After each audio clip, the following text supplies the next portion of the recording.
Hello, it's your friendly neighborhood host, JT Wheatley, back for another episode of the History of Comics podcast. This time with another edition of the classics, where we're now focusing on Daredevil Yellow, the six-part miniseries published in 2002 by the dynamic writing artist duo of Jeph Loeb and Tim Sale, which is a retelling of Daredevil's origin, focusing mainly on the time when he still had the classic red and yellow costume, along with how he started up his law firm with his best friend Foggy Nelson, and when they met their secretary and future love of Daredevil's life, Karen Paige. This is a great book that does a great re-examining of one of the classic periods of many of Daredevil's life. It was part of a trend of what they called the Color series that Jeph Loeb and Tim Sale did at Marvel when they came over after doing brilliant work at DC with of course, with Batman Long Halloween and so forth. And they previously did Spider-Man Blue, which focused on Spider-Man's past romance with Gwen Stacy. This one focused on Matt Murdock, Daredevil's budding romance with Karen Paige. And it's a great, beautiful book with a very loving tribute to that classic period in Daredevil's history. And, of course, the art by Tim Sale is second to none. He does a great job of having almost a nostalgic feel to the look of Daredevil. And honestly, the yellow and red Daredevil costume has never looked better. It's always been, everyone still prefers kind of the solid red costume. That yellow and red one, when Tim Sale draws it, it is brilliant. So, yeah, it's definitely a great pickup. And yeah, if you're wondering, I'm in a bit of a Daredevil binge right now. Well, I'm going to keep going because Daredevil is a classic character with a lot of great classic stories. I'm going to be hitting on them for a few times. And one of them, definitely check out Daredevil Yellow by Jeph Loeb and Tim Sale. That is a true classic.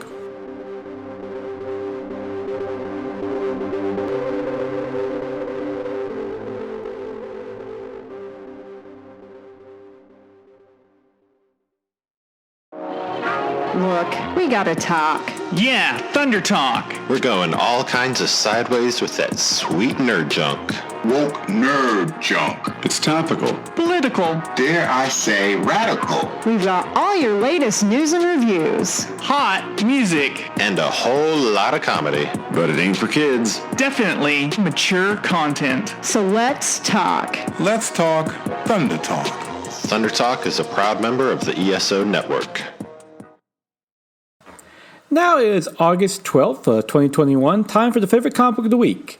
Batman 89 by Sam Hamm and Joe Quinones, which is a comic book sequel to the original Batman 1989 film that starred Michael Keaton that, pays very much tribute that finds Batman now with Gotham due to a high crime rate. The National Guard has taken over the streets, and District Attorney Harvey Dent has decided to go to war against Batman himself, believing he's the source of all the problems.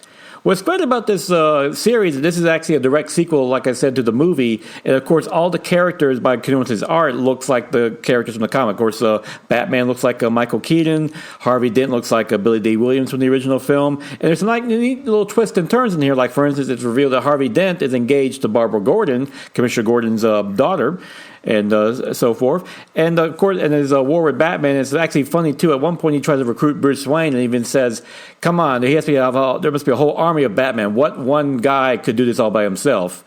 And yeah, there's a great writing by Hamm, which really pays tribute to the original movie, which, is dated, but it's still a pivotal Batman moment in Batman history and comic book history in general, because movies, and granted just pop culture in general, because movies after that, the blockbuster changed after the Batman movie. It really, really pivots with that. So it's, neat to see this story followed up. Well told by, like I said, good writing by Sam Hamm and great art by Joe Quinones, who does a good job making the characters translate from the film to the page, and with some good action and so forth, along with some hints of some new characters showing up that we've always heard rumors about if they ever continue to sequel along the lines they originally planned on. But very good read if you're fans of Batman. In the original film, definitely check it out. And, of course, some fun other related comic book properties popped up. First off, on Disney Plus, What If premiered. this week, which is fantastic. A cool animated series, which is basically adaptation of the classic Marvel What If series with the size, hey, what if this happened in Marvel instead of that? And in the first episode is what if Peggy Carter was the super soldier over Steve Rogers. Great, exciting episode with practically all the original actors providing their voices. Haley Atwell is always a treat as Peggy Carter, and this one she's Captain Carter. It's just a ton of fun. And yeah, I'm looking forward to this series. I've enjoyed all the Disney Plus series off and on and so forth. Some are varying quality, but all been very enjoyable, definitely worth watching. And of course, I think my favorite CW DC show is back, and that is Season 2 of Stargirl, which launched fantastic with great dealing with the consequences from the last season. Of course, introducing new characters and some old characters.